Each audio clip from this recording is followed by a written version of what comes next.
Man, I watched this video probably like 1,000 times this morning, bro. Draymond Green, my God. I really got to talk to the damn bosses, bro. Here we go again. My God. Did y'all see the clip? Wait a minute. I got the footage. Don't even trip, man. I got y'all covered. Good morning, boys and girls. Welcome back to the Best of 7 Sports Talk. Y'all know who I be, man. What happened last night, boys and girls? Talk to me. What happened last night? And why the hell is the Minnesota Timberwolves, bro, always getting choked out? What is up with these boys, bro? We got to watch this footage, bro.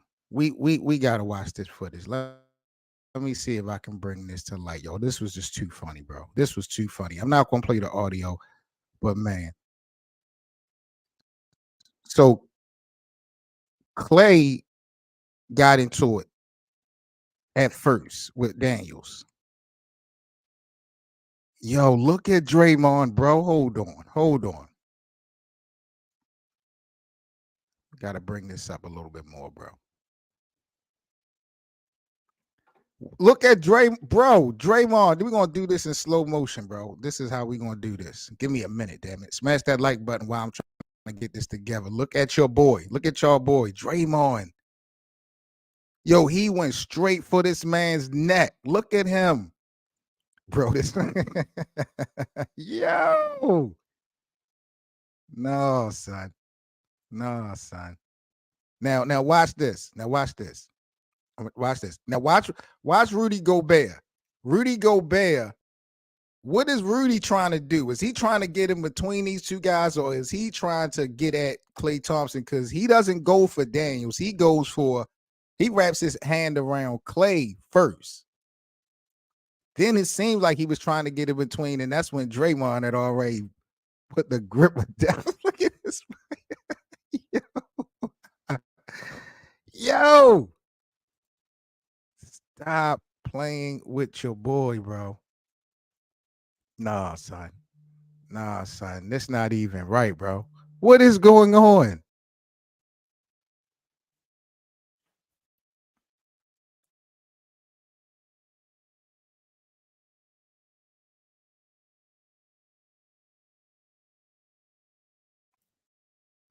Sorry about that, people. Yo, I watched this footage last night. Now, initially, when I first saw it, y'all know I went off. I've been saying that Draymond Green is a damn cancer. I've been saying that Draymond Green has cost the Golden State Warriors at least one more NBA championship with his behavior and the way he's outcasted players like Kevin Durant, Jordan Poole, just to name a couple. Everything that comes down the pipeline, I seem to hold him very accountable for because of his attitude, the energy he gives off, and like I said, his behavior. But last night, man, I became a fan of Draymond Green. I got to talk to the bosses. Maybe it's me. I may need to be drug tested, but I liked what I saw when my guy Draymond Green went and after the biggest guy on the basketball court, taking up for his brother Klay Thompson. Now, Klay got exposed. I'm not even going to lie. That's a whole nother story. But the way Draymond went at the big guy, like off the top, put his ass, man. What was last night? That was Tuesday. That was some Monday Night Raw on Tuesday, bro. Draymond Green, man, he got a new fan today. The way he put this boy in this chokehold for violating and putting his hands on Klay Thompson, bro. Unbelievable. I like them vibes. I like them vibes. Now, the unfortunate thing about it, Minnesota wind up putting Golden State in the ultimate chokehold as the Warriors blew a 12-point lead, I believe, and they wind up losing this game to the Minnesota Timberwolves. The Warriors right now are struggling. They have lost 3, maybe 4 straight. They're losing ground in the Pacific Division. The Lakers won last night. The Lakers got a back-to-back. They play Sacramento later tonight. But Golden State is truly struggling. And this time, I can't blame Draymond Green at all. He did everything he was supposed to do last night. Right, wrong, or indifferent. I loved it, bro. I loved it. He didn't, and he wanted, bro. He targeted Rudy. He locked that, and they try to like butter it up in the media, calling it a headlock. No, he choked that nigga. Let's be honest. And he went straight for Rudy. I really want to watch. I don't watch this video about 1,000 times, bro. Because I had to try to figure out, like, yo, was this an intentional chokehold? Why did he go at Rudy so hard and he kept holding on to him? Then I had to go back to the footage, and then I saw Rudy Gobert. Rudy was physically on Klay initially. I don't know what his intention was, but that's what it was. So I'm thinking Draymond saw how Rudy was putting more physicality on, his teammate than handling his own guy. And Draymond stepped right in and handled his business, bro. He's always been identified as that brother. He showed it last night. And there's been other times that he done took up for them guys. But last night, bro, they lost. And, those guys got ejected. But I literally, I've changed the corner when it come to Draymond Green. I really changed the corner when it come to Draymond Green, bro. I was not a fan of this dude until last night, bro. I think he showed me last night exactly who he is. And when you have a individual like that, I don't care if it's in sports or if it's in the streets or if it's in the workplace. It doesn't even matter, man. When you got somebody that's committed and loyal and willing to go down and fight for you and on your behalf, no questions asked. Like, we'll talk about it, questions later. Like, that's how he gave it up last night, man. So, I gotta salute Draymond Green, bro. I really do. And there was a lot of talk about him and Jordan Poole. When I'm hearing the comments that Jordan Poole made, I'm feeling more and more like Draymond deserved to hit that boy in his mouth. Like, he was out of pocket. Like, a lot of people didn't know the detail about what was said when it came to that situation. So I've held Draymond accountable for a lot of things, but last night, bro, what he did, man, that was crazy. And it was big time. But you got to win the game, though. At the end of the day, yo, you got to win the game, especially when Steph Curry is out. So, Minnesota and the Timberwolves are looking serious. I know they was playing clips of last year when the offseason when Anthony Edwards said if there was one team that he could face in the playoffs, he said it would be the Warriors, mainly because Draymond Green talked too much. So there's a little bit of tension, a little bit of a rivalry that Minnesota is trying to build. Maybe they can replace that Memphis Grizzlies presence as far as that rivalry that was going to be built versus the Golden State Warriors, because Ja Morant and the Grizzlies was always on the Warriors bumper. But Memphis, they are struggling heavy. They lost last night to the Lakers. They now, I think, 2-8, 2-9 on the season. They in last place in the Western Conference, if I'm not mistaken. So Minnesota, maybe they need to have an arch rival or somebody to help, create some level of consistent competition coming from the Timberwolves, man. I think it'll be a good look. But every time I turn around, it's always one of these niggas from the Timberwolves getting choked out. I got to talk to the bosses. This is crazy.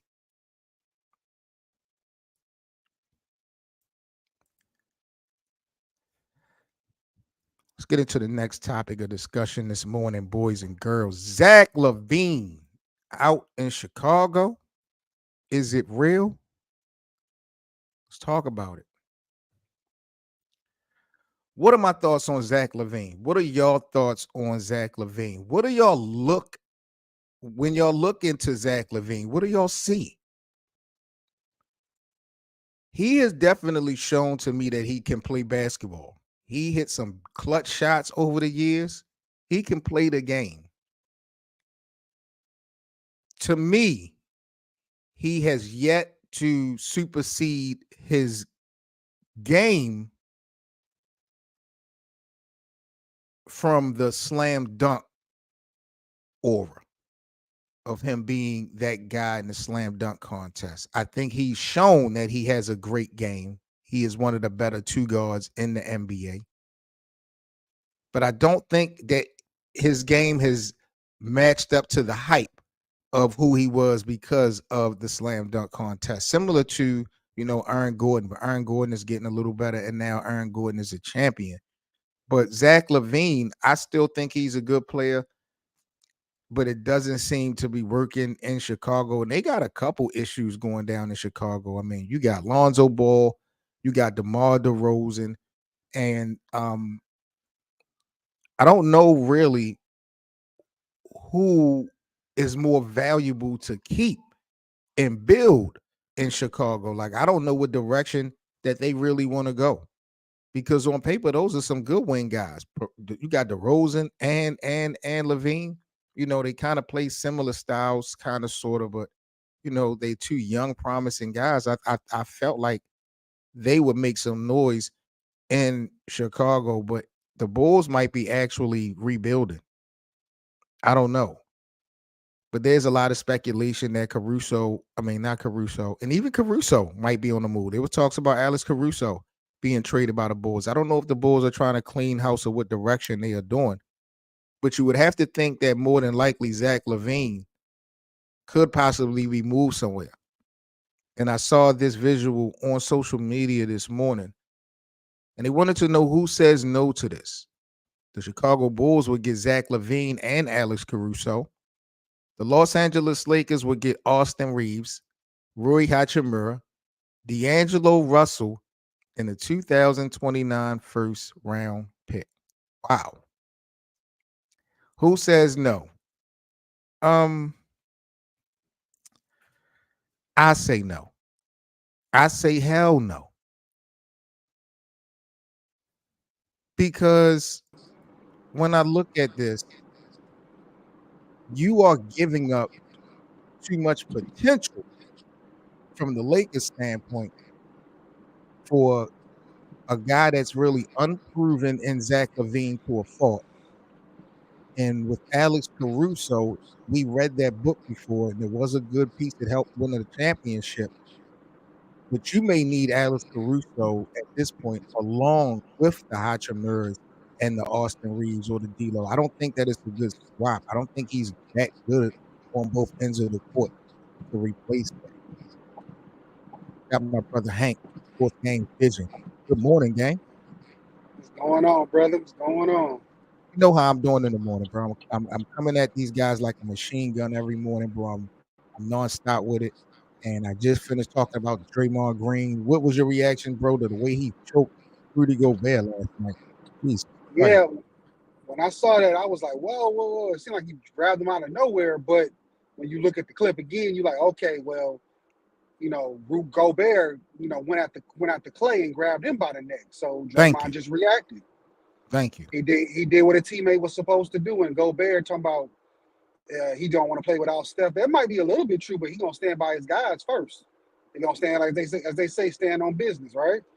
Rudy Gobert is the biggest guy out on the basketball court, and Draymond did not hesitate to go at the biggest one. Like, you know what I'm saying? And that's what I really appreciated last night. Now they wind up losing. You know what I'm saying? Like, so Yeah, even though they showed Draymond showed the heart again, they still lost, and they have been losing. I think they now loses of 3 or 4 in a row. So Right. I know they showed a graph where Steph doesn't have anybody that scored over 20 points for him so far this year. damn. That's crazy. There was a graph that I think I put up on the last show, or I don't know if it was this show or on Lakerland, where we were talking about Steph Curry and how he has just as many points as what Clay, Chris, and Wiggins. Wiggins, yeah. I seen ZZ don't like Wiggins, but yeah. Yeah, But ZZ is definitely hard on Wiggins. But we're gonna have an interesting matter of fact that you mentioned that this Sunday, we having like a Lakers Warriors conversation. Uh, Regarding LeBron and Steph, and I know we're gonna bring up some other facets to that. What's your thoughts about Klay Thompson, bro? Hey man, do you see them keeping him? Is he trade bait? it's all. See, Myers, the guy that left, said those were the reasons why he left. Part of the reason why Because he left he ain't was want to make because of them decisions.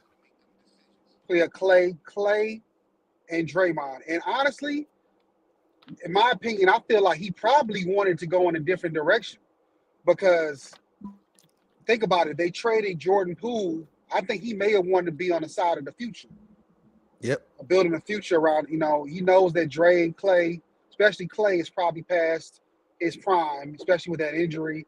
And honestly, I know it's your boy. I feel like Harden might be past his prime too at this point. You think so? Yeah, I've been wanting to say that. I didn't want to put it on him, but ever since that injury, he ain't been the same. You think he's not the same because of the injury more, or the role because he's playing a new role now of a facilitator? So which one do you think holds more weight? Okay, I think it was the health injury. Now remember, when he went to Brooklyn, he gained all that weight. Remember, he had to Mm-hmm. shed all that weight. Then right after that, he played pretty good, and he got injured. And after that injury, he never played the same. He was very tentative. And also, if you looked at him, he never was able to get past people the way he used to be able to get to with that first step. Now he can still play ball, obviously, but he's not that. Like I said, I don't feel like he's that MVP Harden, and I think that's what's missing right now. I think he still thinks he is, but he's not. Well, if that timeline is correct, and I'm not debating you at all because you know your basketball, that would kind of lead me to believe maybe that's the reason why in Brooklyn he had to develop or was advised to become more of a facilitator because he lost the step coming off the injury. Because if he was the MVP in Houston and then we had the out of shape situation, and then you come into Brooklyn with Kevin Durant and Kyrie Irving, and then like you said, if everything transpired the way it did, and then when you come back you're now pretty much leading the league in assists. I'm willing Mm-hmm. to believe that a conversation was had, advising you that, Kyrie and KD, we can handle the bulk of the scoring. If you can just put us in a good position, in a good space, we'll draw the double team. You'll have a lot of wide open shots. You don't have to create as many baskets as you did in Houston here in Brooklyn. But initially, we really want you to be more of a facilitator. And that could have been basically because, like you said, of the injury and him losing the step. He might not have been able to be as explosive in Brooklyn Exactly. as he was in Houston. And that was kind of masqueraded and because you had KD and Kyrie. I never thought about that, bro. That's crazy. Yeah, and if you notice, like he played, remember that game 6, he was playing hurt. He wasn't Yes. supposed to play. Yep. So he just played point guard and just facilitated and really go crazy. He does have a high basketball IQ, especially offensively. So he can do that, but still he played hurt, and that's pretty dangerous, especially when you're trying to heal. And obviously he wanted to win a championship, but at what risk, at what cost, you know? Yep. Yep. Um, I don't know if you had caught wind of it, but I was just talking about Zach Levine with the Chicago Bulls, and it seems like he's been being shopped right now, among others, with Chicago. I don't know if they really about to be in rebuilding mode or what, but I did see this visual, Hank, and this was some type of trade proposal where they had Zach Levine going to the Lakers along with Alex Caruso for Rui, AR-15, D'Lo, and a 2029 first round pick. Would you say yes to this type of trade, bro, for the Lakers? Mm, I like depth. I like the depth that Lakers have more than that. And again, I Thank you. like Zach Levine, but he's not healthy enough. He's is you know you're already gonna have AD has problems health wise, and you're gonna get Zach Levine who's always out. If he was not injury prone all the time, I might say okay because he is a star player, borderline superstar, but not because of the injury. I would say no. I would keep my depth. I trust it, especially with everybody coming back, and I think the Lakers really have a chance to really make a good push right now, especially with some of these teams really faltering right now in the Western Conference. I got a lot of respect for Zach Levine and his game. I really feel like he does play the game of basketball well. He's had some big time moments. I spoke on that, but I feel like that hypeness that we had for his name really coming from being a slam dunk, contest winner. Do you think he has superseded that uh look of him when we talk about the NBA? Has he been solidified, proven to be more than just a slam dunker?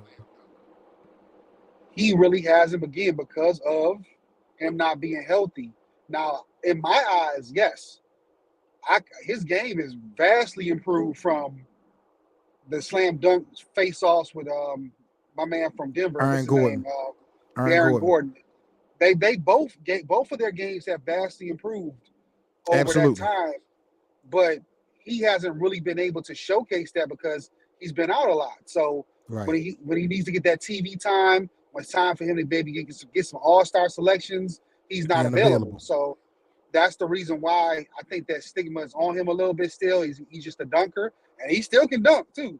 He showed it in some games, but he's more of a well-rounded player than he ever was back then.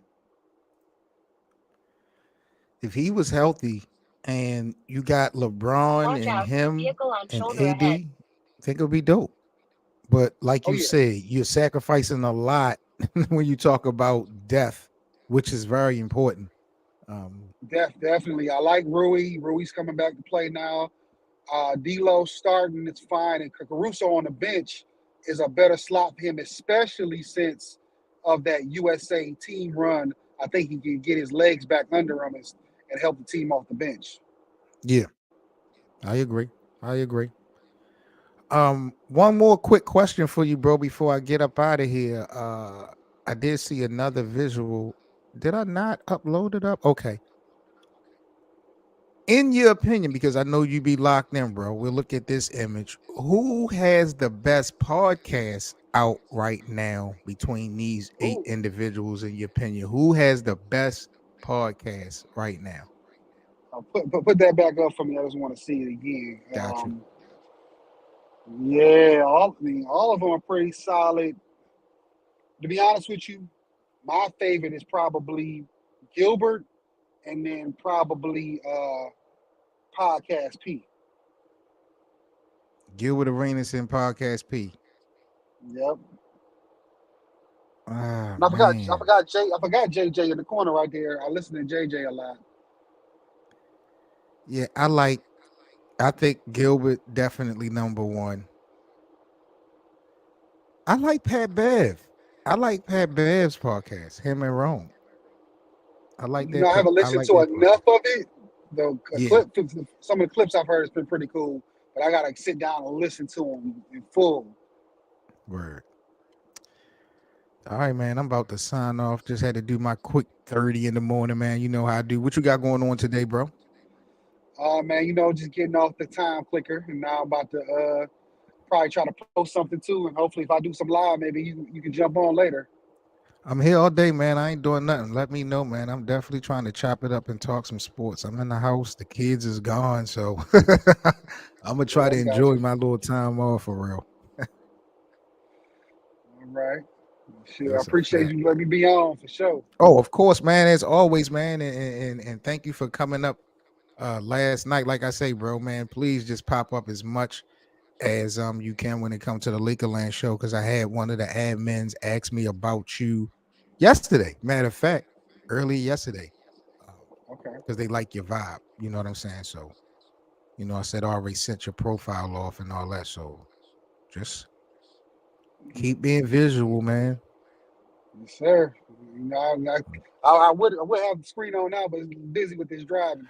Oh, bro, I don't even shit. I don't never care nothing about none of that type of shit on my platform. They asked on Players Choice. They asked that we try to make sure everybody, if they're gonna come up, that they cam on, because their shows they deal with they edit their own different shows and they got their own process. Like I could work around it, but um, that's what they want. So, but as far as my platform, I don't really care so much. I just I just cut my cam on because it's here. It's never no big deal Yeah, though, bro. I thought maybe they trying to get around people trolling. Well, you do have that. That is definitely an interesting element. But the reality of it, and I don't ever make an issue of it. If people don't want to cam up, don't. At least on my platform. But I appreciate it, and they require it because it's a better look Yeah, for the viewer. If you are a viewer wanting to tune in and you watching the panel, really don't want to see a whole bunch of black boxes. You want to it's see true.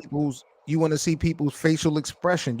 I mean, that's what really brings the show out. You know what I'm saying? It ain't a fashion show. It ain't trying to look cute for somebody. It's people want the maximum type of content. You know understand what I'm saying? And it's just like a motherfucker laughing or spitting out something because they heard something crazy. The fans will never get to see it.